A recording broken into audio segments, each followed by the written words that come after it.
षड्विधयुक्तं वृत्तत्रयञ्च धरणी सदनत्रयञ्च श्रीचक्रराज उदितः परदेवतायः अखिल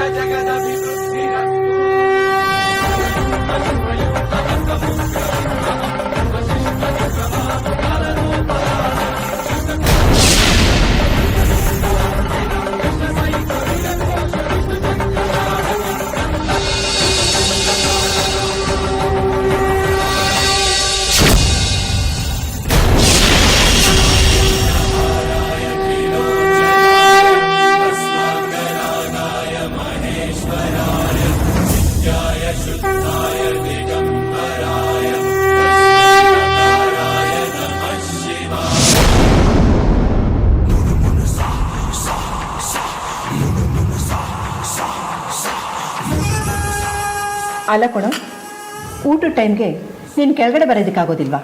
ಪ್ರತಿ ಸಲ ಒಬ್ರು ಬಂದು ನಿನ್ನ ಕರಿಬೇಕಾ? ಹಾಗೇನಿಲ್ಲ ಅಮ್ಮ, ಓದ್ತಾ ಇದ್ದೆ. ಏನಾದರೂ ಕೇಳಿದ್ರೆ ಅದಕ್ಕೆ ಉತ್ತರನ ರೆಡಿ ಮಾಡಿ ಇಟ್ಕೊಂಡಿರ್ತೀಯ ಅಲ್ವಾ? ಹೋಗ್ಲಿ ಬಿಡಿ ಅತ್ತೆಮ್ಮ, ಊಟದ ಟೈಮಲ್ಲಿ ಯಾಕೆ ಅವನನ್ನು ಗದರ್ತೀರಾ ನೀವು? ಅಲ್ಲ, ರುದ್ರನ್ನ ಕರೆಯೋಕೆ ಅಂತ ಅರ್ಜುನ್ ಹೋದ, ರುದ್ರ ಬಂದ, ಅರ್ಜುನೇ ಬರ್ಲಿಲ್ವಲ್ಲ? ಅರ್ಜುನ್ ಅವರೇ, ಬೇಗ ಊಟಕ್ಕೆ ಬನ್ನಿ, ಇಲ್ಲೆಲ್ಲರೂ ಕಾಯ್ತಾ ಇದ್ದೀವಿ.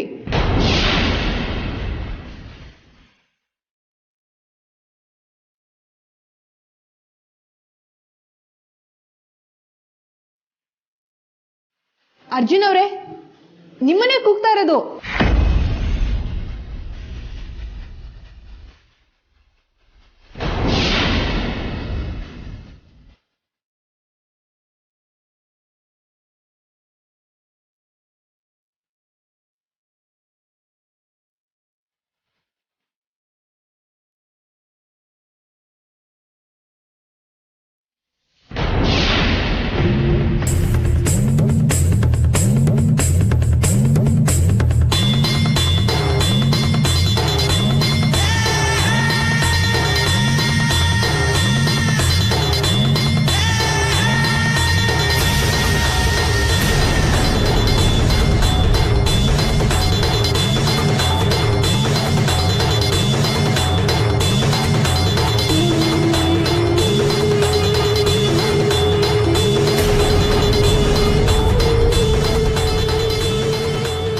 ಅಣ್ಣ, ನಿನ್ನ ಸ್ಥಿತಿಗೆ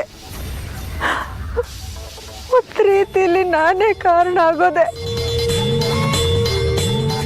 ನಾನು ಪ್ರೀತಿಸಿರೋ ಹುಡುಗನ ಜೊತೆ ನಿನ್ನ ಮದುವೆ ಮಾಡಿಸ್ಲಿಲ್ಲ ಅನ್ನೋ ಕಾರಣಕ್ಕೆ ನಿನ್ನ ಮೇಲೆ ಹಾಗೆ ಸಾಧಿಸ್ತಾ ಬಂದೆ. ಆದ್ರೆ ಮೊನ್ನೆ ನನಗೆ ಗೊತ್ತಾಯ್ತು, ಯಾಕೆ ಆ ಹುಡುಗನ ಜೊತೆ ನನಗೆ ಮದುವೆ ಮಾಡಿಸ್ಲಿಲ್ಲ ಅನ್ನೋದು.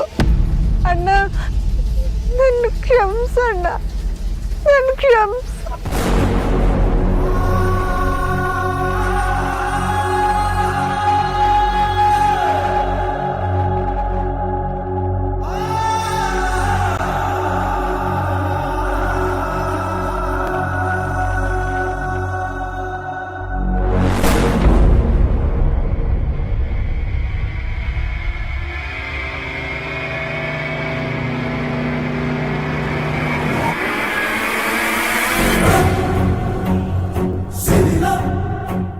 ಬಾಬಾ, ನಮ್ಮ ಅಣ್ಣನ ಈ ಸ್ಥಿತಿಗೆ ತಂದಿರೋ ಆ ನಾಗಿಣಿ ಮೇಲೆ ನಾನು ಸೇಡು ತೀರಿಸ್ಕೊಳ್ಳಬೇಕು.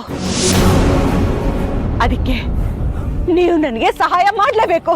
ನಾಗಿಣಿ? ನೀನ್ ಹೇಳೋ ಆ ನಾಗಿಣಿ ಇಲ್ಲೆಲ್ಲಿದ್ದಾಳೆ? ಅವಳು ಎಲ್ಲಿದ್ದಾಳೆ, ಹೇಗಿದ್ದಾಳೆ ಅನ್ನೋದು ನಿಮಗೂ ಗೊತ್ತು, ನನಗೂ ಗೊತ್ತಾ? ಹೌದು ಹೌದು.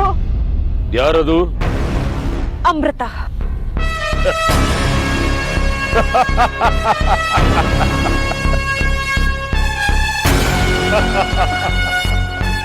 ಯಾಕೆ ಬಾಬಾ ನಗ್ತಿದ್ದೀರಾ? ನೀನ್ ಹೇಳೋ ಮಾತನ್ ಕೇಳಿ ಇದರಲ್ಲಿ ನಗುವಂತದ್ದೇನಿದೆ? ಅವಳು ನಾಗಿಣಿ ಅಲ್ಲ, ಅಮೃತ ಅನ್ನೋದು ವಿಷ್ಣುಪುರದಲ್ಲೇ ರುಜುವಾತಾಯ್ತಲ್ಲ. ಅದು ಅಲ್ಲದೆ ನಾನು ಅವಳನ್ನ ಸಾಕಷ್ಟು ಬಾರಿ ಪರೀಕ್ಷೆ ಮಾಡಿದ್ದೀನಿ. ಅವಳು ನಾಗಿಣಿ ಅಲ್ವೇ ಅಲ್ಲ. ಬಾಬಾ, ನಾಗಿಣಿ ಬಗ್ಗೆ ನನಗಿಂತ ಚೆನ್ನಾಗಿ ನಿಮಗೆ ಗೊತ್ತು. ಅಮೃತನೇ ನಾಗಿಣಿ ಅಂತ ಅವತ್ತು ನಮ್ಮಣ್ಣ ನಮ್ಮೂರಲ್ಲಿ ಅವಳನ್ನ ಬಂಧಿಸಿ ಬಲಿ ಕೊಡೋದಕ್ಕೆ ನೋಡ್ದ. ಆ ದ್ವೇಷಕ್ಕೆ ಅವಳು ರುಜುವಾತಾಗದೆ ನಾನು ಯಾವುದನ್ನು ನಂಬೋದಿಲ್ಲ. ಅಮೃತನೇ ನಾಗಿಣಿ ಅಂತ ನಿಮ್ಮಣ್ಣ ಆಗ್ಲಿ ಅರ್ಚಕರಾಗ್ಲಿ ನಿರೂಪಿಸಕ್ಕಾಗ್ಲಿಲ್ಲ. ಹೌದು, ನಮ್ಮ ಅಣ್ಣ ಅದರಲ್ಲಿ ಸೋತಿರ್ಬೋದು. ಆದ್ರೆ ನಾನು ಬಾಬಾ, ನಿಮ್ ಸಹಾಯ ಸಹಕಾರ ಇದ್ರೆ ಆ ಅಮೃತನ್ನೇ ನಾಗಿಣಿ ಅನ್ನೋದನ್ನ ನಾನು ನಿರೂಪಿಸ್ತೀನಿ. ಸರಿ, ನನ್ನ ಸಹಾಯನೂ ಇರುತ್ತೆ, ಸಹಕಾರನೂ ಇರುತ್ತೆ. ಅದ್ ಹೇಗ್ ನಿರೂಪಿಸ್ತೀಯೋ ನಿರೂಪಿಸ.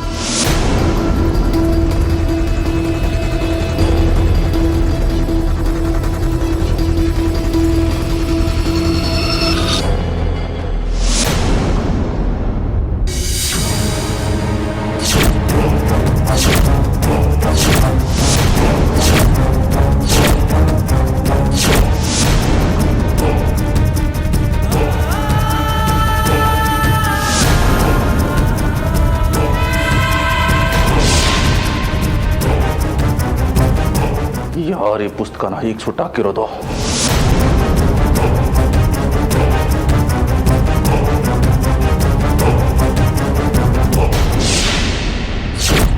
ಚಿಕ್ಕಪ್ಪ, ಎಲ್ಲರೂ ಊಟಕ್ಕೆ ಕೂತಿದ್ದಾರೆ, ನಿಮಗೆ ವೇಟಿಂಗ್. ಅರ್ಜುನ್ ಊಟಕ್ಕೆ ಕರೆಯೋದಕ್ಕೆ ನನ್ನ ರೂಮಿಗೆ ಬಂದಿದ್ದ. ಆಗ ನಾನು ಈ ಪುಸ್ತಕನ ಓದ್ತಾ ಇದ್ದೆ. ಅಷ್ಟಕ್ಕೂ ಅರ್ಜುನ್ ಯಾಕೆ ಪುಸ್ತಕನ ಸುಟ್ಟಾಕ್ತಾನೆ? ಅವನಿಗೂ ನಾಗಮಣಿಗೂ ಏನ್ ಸಂಬಂಧ?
ಎಲ್ಲೋಯ್ತು ಎಲ್ಲೋಯ್ತು ಎಲ್ಲೋಯ್ತು? ರೀ, ಏನಾಯ್ತು? ಯಾಕೆ ಹೀಗಿದ್ದೀರಾ? ಏನು ಇಲ್ಲ.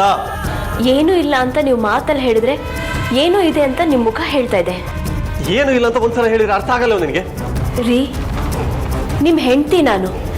ನಿಮ್ಮ ಕಷ್ಟ, ಸುಖ, ದುಃಖ, ಸಂತೋಷ ಎಲ್ಲದರಲ್ಲೂ ಸಮನಾಗಿ ಭಾಗಿಯಾಗ್ತೀನಿ ಅಂತ ಅಗ್ನಿಸಾಕ್ಷಿಯಾಗಿ ಪ್ರಮಾಣ ಮಾಡಿದ್ದೀನಿ. ಹೇಳಿ, ಅದೇನು ನಿಮ್ಮ ಟೆನ್ಷನ್ನು? ಹೇಮಾ, ಪ್ಲೀಸ್, ಇನ್ನು ನೀನು ಒಂದು ಮಾತಾಡಿರೋ ನಾನಾಗಿರೋದಿಲ್ಲ.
ಅರ್ಜುನ್ ಅವರೇ, ಏನಾಯ್ತು? ಏನೂ ಇಲ್ಲ. ಮತ್ತೆ ಅದನ್ನ ಯಾಕೆ ಹಾಗೆ ನೋಡ್ತಾ ಇದ್ದೀರಾ?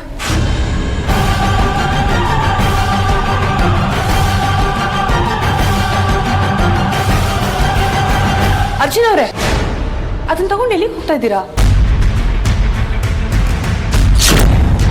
ಅರ್ಜುನ್ ಅವರೇ, ಅರ್ಜುನ್ ಅವರೇ, ಅರ್ಜುನ್ ಅವರೇ!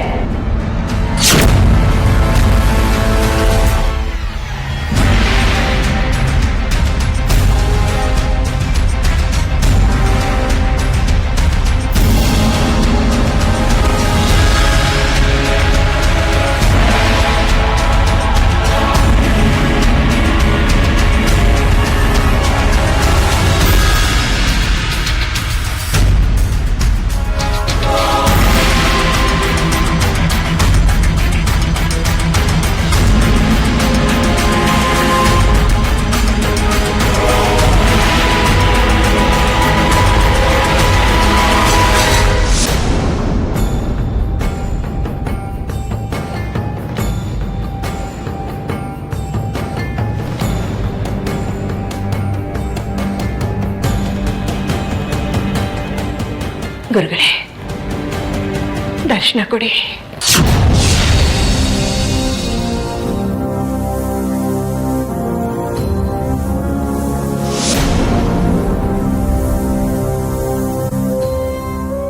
ಗುರುಗಳೇ, ಪ್ರಣಾಮಗಳು. ದಮಯಂತಿ, ನನ್ನನ್ನು ನೆನೆದ ಕಾರಣವೇನು? ಗುರು ಕಾಯ್ದೆ, ಹರ ಕಾಯ್ತಾ ಅನ್ನೋ ಮಾತನ್ನ ನಂಬಿರೋಳು ನಾನು. ನೀನು ನಂಬಿದರೂ ನಂಬದೇ ಇದ್ದರೂ ಇದೇ ಪರಮ ಸತ್ಯ. ಯಾವುದೇ ಗುರುವಾದರೂ ಸಹ ಅವನು ಗುರು ದತ್ತಾತ್ರೇಯನ ಅಂಶವೇ. ನಿನ್ನ ಸಮಸ್ಯೆ ಏನು ಎನ್ನುವುದನ್ನು ಹೇಳು. ಗುರುಗಳೇ, ನನ್ನ ಅರ್ಜುನ್ ಈಗ ಸಂಪೂರ್ಣವಾಗಿ ನಾಗಯೋಧನಾಗಿ ಪರಿವರ್ತನೆಯಾಗಿದ್ದಾನೆ. ಇನ್ನು ಮುಂದೆ ಅವನು ನಿನ್ನ ವಶದಲ್ಲಿ ಇರುವುದಿಲ್ಲ. ಹಾಗೆ ನಿನ್ನ ಅಂಕೆಗೂ ಆತ ಸಿಗುವುದಿಲ್ಲ. ಗುರುಗಳೇ, ತಾವೇ ಹೀಗೆ ಹೇಳಿದ್ರೆ ನನ್ನ ಪರಿಸ್ಥಿತಿ ಏನು? ವಿಧಿ ಬರಹಕ್ಕೆ ವಿಧಾತನು ತಲೆ ಬಾಗಲೇಬೇಕು. ಹೇ, ನಿಮ್ಮ ಮಾತುಗಳು ನನ್ನ ಕಿವಿಗೆ ಕಾಯ್ದ ಸೀಸ ಬಿಟ್ಟಂಗ ಆಗ್ತಾ ಇದೆ. ನಿನಗೆ ಎಷ್ಟೇ ಆಘಾತವಾದರೂ ಸಹ ಇದೇ ಅಂತಿಮ ಸತ್ಯ ದಮಯಂತಿ. ಇದಕ್ಕೆ ಪರಿಹಾರ ಏನು ಗುರುಗಳೇ? ದಮಯಂತಿ, ಪರಿಸ್ಥಿತಿ ಕೈಮೀರಿ ಹೋಗಿ ಸಾಕಷ್ಟು ದಿನಗಳು ಸಂದಿವೆ. ಅವನು ನಾಗಯೋಧನಾಗಿ ಜನ್ಮ ತಾಳಿರುವ ಉದ್ದೇಶ ಯಾಕೆ ಯಾಕೆ ಗುರುಗಳೇ ಮಾತನ್ನ ಅರ್ಧಕ್ಕೆ ನಿಲ್ಲಿಸ್ಬಿಟ್ರಿ? ಅದೇನು ಅಂತ ಹೇಳಿ. ಕೆಲವು ಅರ್ಧ ಸತ್ಯಗಳು ನಮ್ಮಂತಹ ಗುರುಗಳಿಗೆ ಅರ್ಥವಾಗುವುದಿಲ್ಲ. ಇನ್ನ ನಾಗಲೋಕದಿಂದ ದೂರವಾದ ನಿನಗೆ ಅರ್ಥವಾಗುವುದಾದರೂ ಹೇಗೆ ದಮಯಂತಿ? ನಿನಗೆ ಮತ್ತೊಂದು ಗರಸಡಿಲಿನ ಸತ್ಯ ಹೇಳಬೇಕು. ಗರಸೆಡಿಲು ಸತ್ಯನಾ? ಏನದು? ನಿನ್ನ ಪರಿವಾರದಲ್ಲಿ ನಿನ್ನ ಪರಿವಾರದವರಿಂದಲೇ ಒಂದು ಹತ್ಯೆ ಸಂಭವಿಸುತ್ತದೆ. ಇದು ಆ ಸೂರ್ಯನಷ್ಟೇ ಸತ್ಯ. ನಮ್ಮ ಮನೇಲಿ ಯಾರನ್ನ ಯಾರು ಹತ್ಯೆ ಮಾಡ್ತಾರೆ ಹೇಳಿ ಗುರುಗಳೇ?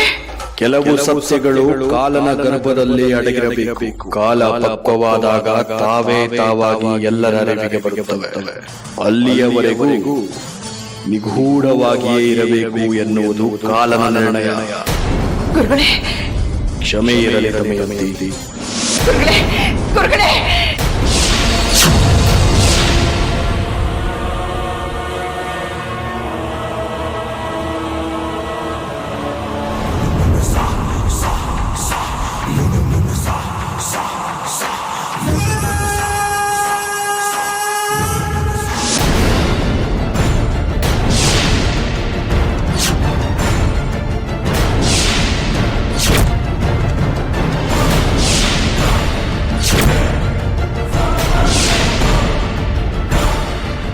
ಏನ್ ಹಾಗೆ ನೋಡ್ತಾ ಇದ್ಯಾ? ಏಯ್, ಮತ್ತ್ಯಾಕೋ ಪದೇ ಪದೇ ನನ್ನ ಬೆನ್ನಿಗೆ ಚೂರಿ ಹಾಕಂತ ಕೆಲಸ ಮಾಡ್ತಿದ್ದೆ ನೀನು? ನಾನು ಅಂಥದ್ದೇನು ಮಾಡಿದೆ? ನೀನು ತುಂಬಾ ಬುದ್ಧಿವಂತ ಅಂತ ನನಗೆ ಗೊತ್ತು. ಆದರೆ ನೀನು ಅಂದ್ಕೊಂಡಿರೋ ಮೂರ್ಖ ಅಥವಾ ದಡ್ಡ ನಾನೆಲ್ಲ ತಿಳ್ಕೋ. ನಿನ್ನನ್ನ ನೀನೇ ಮೂರ್ಖ ದಡ್ಡ ಅಂತ ಅನ್ಕೊಂಡ್ರೆ ನಾನೇನು ಮಾಡೋದಕ್ಕಾಗೋದಿಲ್ಲ. ನೀನ್ ಹೀಗೆಲ್ಲ ಮಾತಾಡಿದ ಮಾತ್ರಕ್ಕೆ ನಾನಿಂದ ತಪ್ಪಿಸ್ಕೊಳ್ತೀನಿ ಅಂತ ಅಂದ್ಕೋಬೇಡ. ತಪ್ಪಿಸ್ಕೊಳ್ಳೋ ಅಂತ ತಪ್ಪುನ ನಾನೇನು ಮಾಡಿಲ್ಲ. ಮಾನಿಗೆಟ್ಟು ದೇವರಿಗೆ ಮಾಡಬಾರದು ಪೂಜೆ ನನಗೆ ಚೆನ್ನಾಗಿ ಗೊತ್ತು. ಅವತ್ತೇನೋ ನಾಗಮಣಿನ ಕದ್ದೆ ಅಂತ ನೀನು ನನ್ನನ್ನು ಕೊಲ್ಲೋದಕ್ಕೆ ಬಂದಿದ್ದೆ. ಇವತ್ತು ನನ್ನನ್ನು ಕೊಲ್ಲೋ ಅಂತ ತಪ್ಪನ್ನ ನಾನೇನ್ ಮಾಡಿದ್ದೇನೆ? ನಾಗಮಣಿ ರಹಸ್ಯದ ಪುಸ್ತಕನ ಯಾಕೆ ಸುಟ್ಟಾಕ್ದೆ? ಯಾರು ಹೇಳಿದ್ದು ನಾನ್ ಸುಟ್ಟಾಕ್ದೆ ಅಂತ? ಯಾರ್ಯಾಕೆ ಹೇಳಬೇಕು?